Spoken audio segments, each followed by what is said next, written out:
All right, this is a demo of the Daito model GA330 Programable 12-inch capacity saw. Right now we're just going to cut some air, show you the movements. You can listen to it.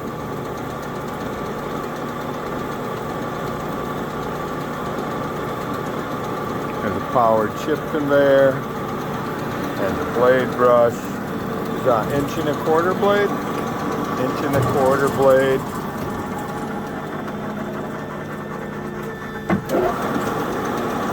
Rapids down to the work, hits the flag, and then it goes into feed mode. Vices move back while it's cutting. 2-piece jaws, so you can clamp on both sides of the work for less burr on your cutting. Hydraulic blade tension, carbide guides. Beautiful machine. Thanks for viewing. Blade turns off every time, huh? Yeah. That's an interesting. Yes, it is. Well, if it takes a long time to feed, it'll save you some electricity.